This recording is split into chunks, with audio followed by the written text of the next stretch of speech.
Hi guys! So recently Lindsay at the Hufflepuffle made a video all about bisexuality, and as you may know, I'm not bisexual. But I really like this video idea, and so I thought I would adapt it a little bit, and today we're going to be talking all about asexuality. This is a little crash course on the subject, a little Asexuality 101. Whether you're new to asexuality and you're like, what is this? Help. Or you kind of think you may be asexual and you're not sure, or, you know, if you are asexual and you want to help me out in the comments and let people know what it's actually like, we're here to talk about asexuality. The first and main definition of asexuality is a lack of sexual attraction. There is unfortunately a lot more complicated stuff within that, but that is the broad umbrella term of asexuality. To go more specifically into attraction, we have three separate types of attraction. I can't remember if there are more, so if there are some and you know of them, comment them down below. The main three you need to worry about: sexual attraction, which is you feel so attracted to somebody that, like, you want to have sex with them, basically. It's really hard for me to explain that one because I don't think I've actually experienced it. The second one is aesthetic attraction, which I definitely experience all the time, and it's just being attracted to somebody's looks. My main aesthetic attraction with guys is like really strong jawlines, so I love strong jawlines. They just look really great. But just because a guy has a strong jawline doesn't mean I'm like sexually attracted to him, you know? And the third type of attraction is romantic attraction, and so that means you just like, you get those cute romantic feelings for somebody and you want to be in love with them, or maybe you are in love with them. I don't know. But those are the three types of attraction that we're talking about.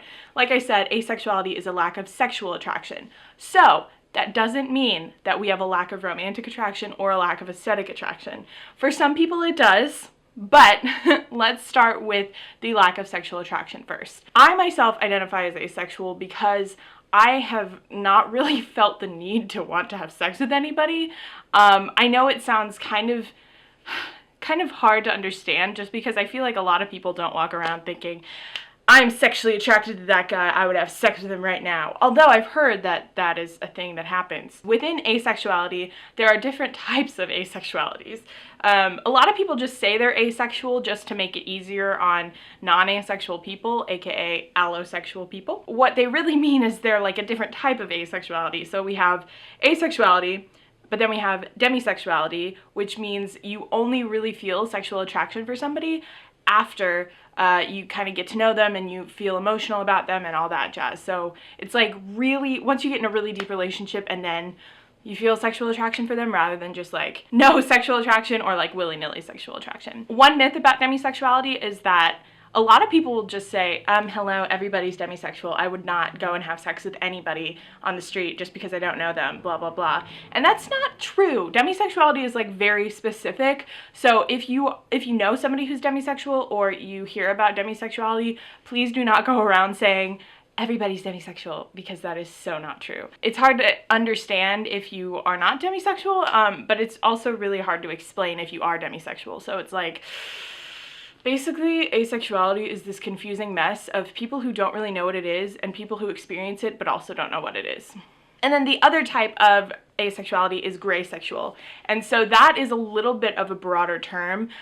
Usually if you're gray sexual, you have your own definition, I feel like. I haven't like talked to that many like out gray sexual people, and if I have, they still are kind of like, I'm just gray sexual, I don't really know what I'm doing, and that's fine. Like, I think the biggest thing about asexuality is it's very hard to nail down because one, there's so many different types of it, and two, it's such a gray area. Because like, if you're sexually attracted to people of the opposite sex, so you're heterosexual, it's very easy to be like, wow, I just really like guys, for instance. Or if you're attracted to somebody of the same sex, you know, again, it's very simple. But like with asexuality, sometimes you're attracted to nobody. Sometimes you're attracted to like one really close person. Sometimes you only experience sexual attraction at the most random time. So it's like very hard to feel valid as an asexual person. Now that we kind of understand that, the next step is the romantic attraction, because a lot of the times when you're asexual, it's very important to label yourself as asexual and then something romantic. So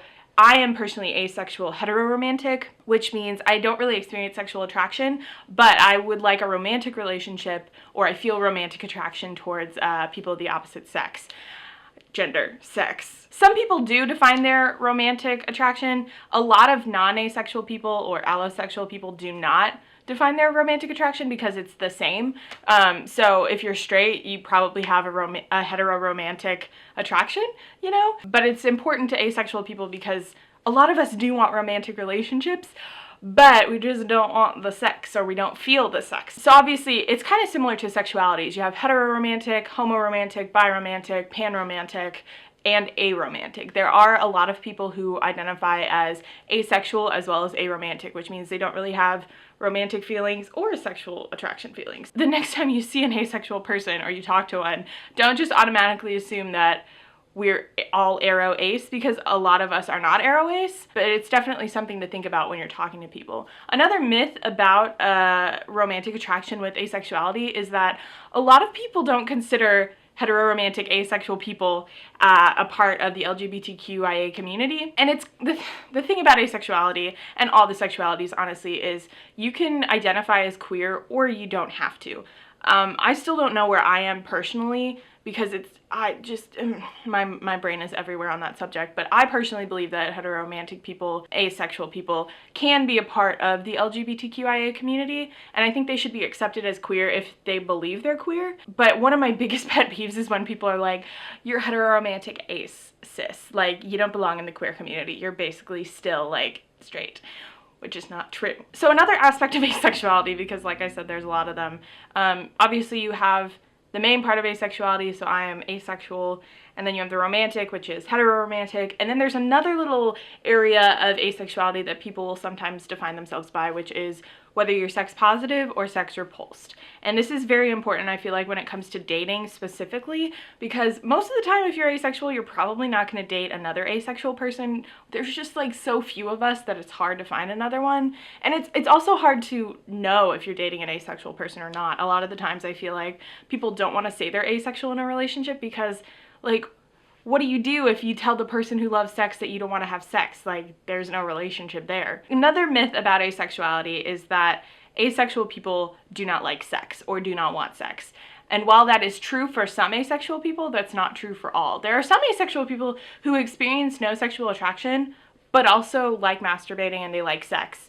But there's also a great number of people who feel no sexual attraction and don't really want any sex, aren't interested in sex. Personally, I myself am still in the stage where I'm a little bit sex repulsed because I just don't understand it and I don't know what the point of it is. I don't know. I just really am not a huge fan of sex, so I'm still sex repulsed, but I could definitely potentially see myself changing in the future. I don't know, I just have no experience in that area yet. This is, like I said, this is really important when you're talking about relationships and dating. There are some asexual people who are so sex repulsed that, like, that's something they won't compromise on. They will get in a relationship, and if their partner says, hey, can we go have sex? They'll be like, no, like, I will never have sex with you. I am repulsed by it. I don't want it. Like, sorry. And they won't compromise. There are some asexual people who will compromise, who maybe like sex or don't mind having sex for their partner's benefit. And so that's a little bit more towards the sex positive side. But it's, like I said, this whole thing, it's different for every single asexual person. There is no, like, single same asexual person out there.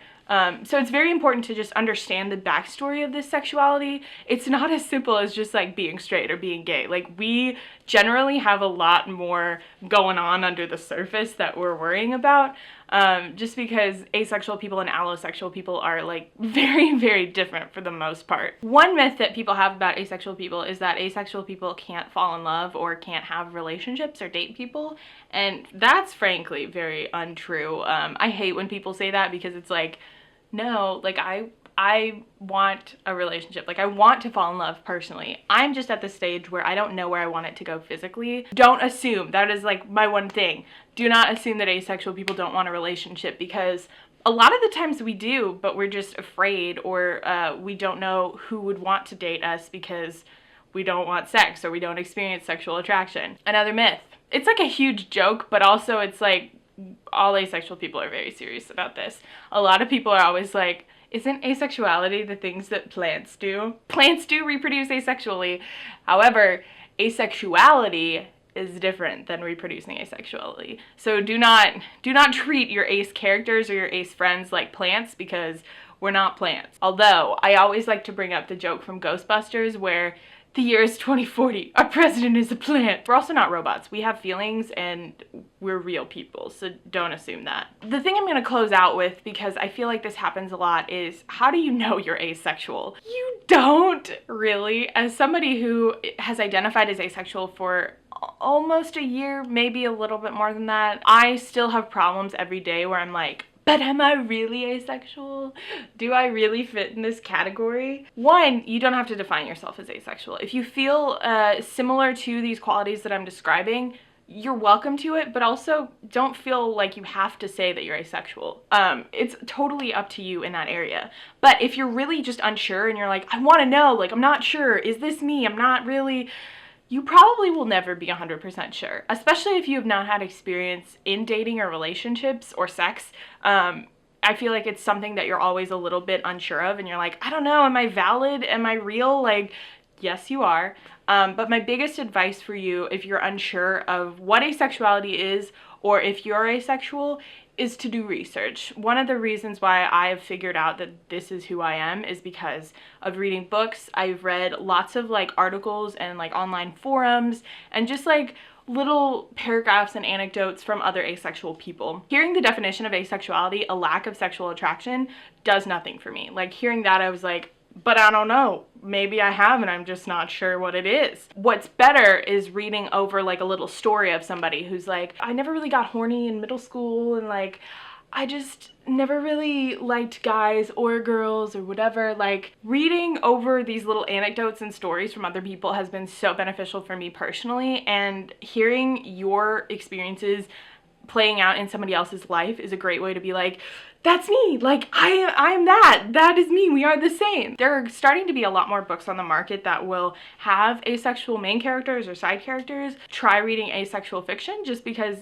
it can be helpful, but also do not dispel Tumblr. Tumblr is a great place to figure out if you're asexual. So really quick, some great asexual recommendations I have for you. We Awaken by Callista Lynn has a great FF relationship, and it's a girl who kind of figures out she's asexual, but it's two girls, so she's probably homoromantic, potentially biromantic. Tosh Hart's Tolstoy, and it comes out in June of 2017. I've already read it. It's amazing, and I related to it extremely well. That one features a heteroromantic asexual girl named Tosh, and it's really fantastic, and it really explains asexuality very well. Every Heart a Doorway by Shannon McGuire. This one is more fantasy based. It centers on an asexual girl named Nancy.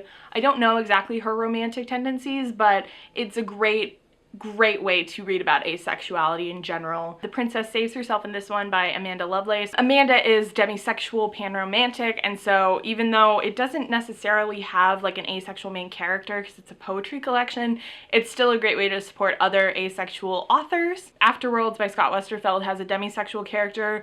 That one is less about asexuality, but it's still some decent representation. I believe it's Liraz from Daughter of Smoke and Bone. So if you read that series, she, I believe, is asexual, which is great representation. The one that maybe you don't expect, if you read The Mortal Instruments by Cassandra Clare, she has said that Raphael is canon asexual. Like, he is asexual. Even though he's not in Shadowhunters, he is asexual in there. Hopefully those will help you out. I know it's been very helpful and beneficial to me to read from the perspective of asexual characters because I do feel validated and I know that that's what I am. If you're still really unsure and you just want to talk to somebody about it, I'm always here. You can always email me, jennaclairek@gmail.com. You can comment down below, send me a private message, you can tweet me, anything like that. I am always around to talk about asexuality. I just want to be that resource for you. So if you're like, Jenna, help, please let me help you. I don't know, if you have more questions, please leave them down below. If you're interested in me doing like an asexual Q&A, I'm totally down for that too. Thank you so much for watching, and thank you so much for supporting me in my queerness or my asexualness and all that jazz. And if you want to know more about bisexuality, like I said, go check out Lindsay's video. Thank you so much, and I'll talk to you guys in my next video. Bye!